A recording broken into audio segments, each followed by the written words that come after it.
Good evening, ladies and gentlemen. This is Caleb in Makela in South Africa. I'm giving a speech tonight on lesson 4, which is a story. And the title of my speech is The Story Within a Story. It's an experience that happened 9 years ago in April of 2017 when Tim Maguire, who used to be our national ministry leader, and our friend David Botha from the States, and myself set off on an expedition to Mozambique, where we were going to do some water drilling. The trip was about 2,000 kilometers long. And after we traveled about 3/4 of the journey, on the third day, the evening of the third day, we decided that we need to take a rest at a camp called Buffalo Camp, just off the road. And we went in there, we showered, we had our food, and then we rested. The following morning, about 6:30, I woke up and went to our vehicles and our rig just to check if everything was in order. I noticed that there was a crack on the A-frame of the rig where it is attached to the chassis.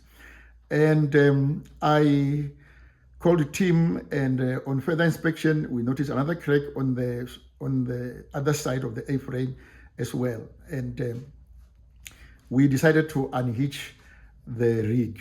We didn't, unfortunately, notice that the jockey wheel was not properly secured. And as soon as the rig came off the tow bar, the whole thing came down on Tim's foot, unfortunately, and broke his leg just above the ankle. And all of a sudden, we were in an emergency. And we decided that we need to pack our stuff quickly and head for the nearest hospital, which was 290 kilometers, about 180 miles from where we were. And we loaded Tim into the Mazda Bakkie, and David drove it, and I followed in the old battered Land Rover. About 60 miles from the camp, the Land Rover stalled, and I indicated with my lights to David to stop, and he came back, and I told them that the Land Rover had stopped. And we decided there and then that they should continue to hospital while I check what could be wrong with the Land Rover.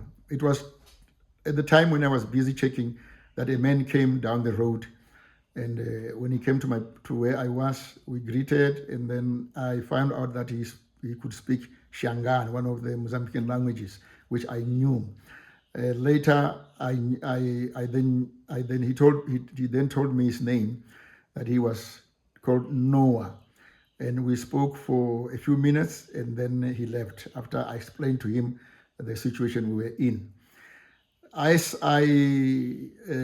then decided to phone Tim, and I told Tim that I saw nothing wrong. I checked everything. I checked fuses, I checked the accelerator cable, I checked all the cables and their joints and the connections. There was nothing wrong. Tim later told me that it could be that we ran out of fuel.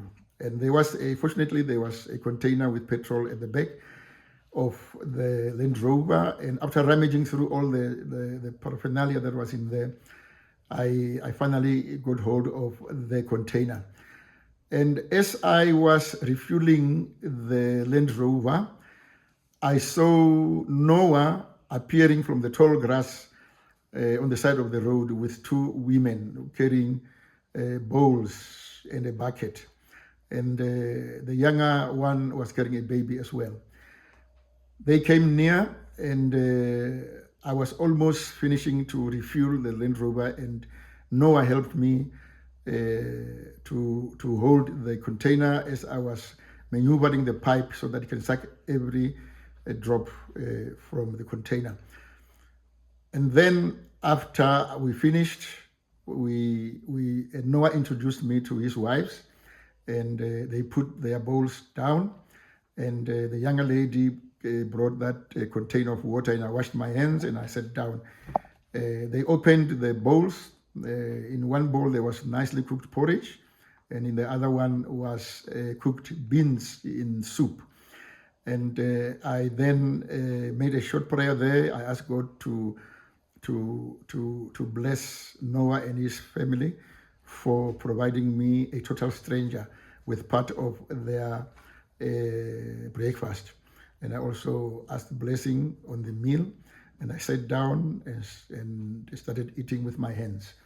They were sitting down and watching me with great interest, and it looks like they, with their big smiles, they were encouraging my appetite so that I can finish the food that they provided. And indeed, the food was so nice that I finished everything. I momentarily even forgot that I was in an emergency. After finishing the food, the younger lady brought the water again. I washed my hands, and then we sat talking there a little bit, and Noah told me about the time when he worked in Maputo, where he learned the language that we were communicating in. After that, I asked them to line up against the Land Rover, and I took photos. And after taking photos, I bid them farewell. I started the Land Rover. After some time, it started, and then I said bye-bye to them. As I was driving, I was thinking and thanking God that out of nowhere, He brought these people to come and bring food for me, as we had not had breakfast that morning because of this emergency. And I drove away happy, refreshed, nourished, and thanking God that He used these people to come to my help.